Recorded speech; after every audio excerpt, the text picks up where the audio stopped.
ప్రవీణ్ పగడాల గారి మరణంకి సంబంధించినటువంటి కేసు ఒక కొత్త మలుపు తిరిగింది. ప్రజాశాంతి పార్టీ అధ్యక్షులు కేఏ పాల్ గారు హైకోర్టులో ఈ కేసు గురించి పిటిషన్ దాఖలు చేశారు. దీనికి సంబంధించినటువంటి వాదోపవాదాలు విన్న హైకోర్టు ఆంధ్రప్రదేశ్ రాష్ట్ర ప్రభుత్వానికి నోటీసులు జారీ చేసింది. ఆంధ్రప్రదేశ్ రాష్ట్రానికి సంబంధించిన సిఎస్, ప్రత్యేక కార్యదర్శికి అలాగే డీజీపీకి కేసుకు సంబంధించినటువంటి పూర్తి వివరాల నివేదికను సమర్పించాలి అని చెప్పి కోర్టు ఆదేశాలు ఇచ్చింది.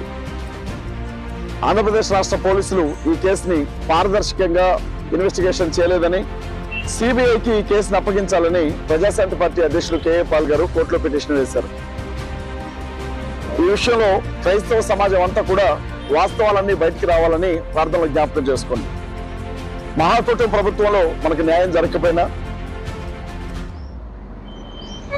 ప్రపంచ దేశాల్లో ఉండే క్రైస్తవులందరూ కూడా ఈ కేసు వెనుకున్న అసలైనటువంటి వాస్తవాలు బయటికి రావాలి అని చెప్పి వారి ప్రయత్నాలు చేస్తూ ఉన్నారు.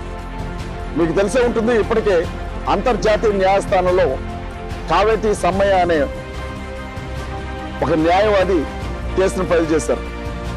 అమెరికా నుంచి ట్రంప్ గారు సైతం ఈ కేసు విషయంలో పూర్వపరాలు తెలుసుకోవాలని ఆసక్తిగా ఉన్నట్లు క్రైస్తవ వర్గాలు తెలియజేస్తా ఉన్నాయి. ప్రపంచ దేశాలు, క్రైస్తవ దేశాలన్నీ కూడా ఈ విషయాన్ని చాలా సీరియస్ గా తీసుకుంటున్నాయి. ప్రవీణ్ పగడాల గారి మరణం వెనుకున్నటువంటి రహస్యాలు ఏమిటి, ప్రవీణ్ పగడాల గారి మరణం వెనుక దాక్కుని ఉన్నటువంటి వ్యక్తులు ఎవరు, ప్రవీణ్ పగడాల గారి మరణం యాక్సిడెంట్ గా మారడం వెనుకున్నటువంటి కారణాలు ఏంటో అన్ని రహస్యాలు కూడా త్వరలోనే బయటకు వస్తాయి.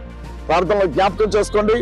తప్పనిసరిగా జీవం కలిగినటువంటి దేవుడు మన పక్షాన నిలవబడి ఈ యుద్ధంలో మనకు విజయాన్ని ఇస్తాడు. మీ అందరికీ వందనాలు.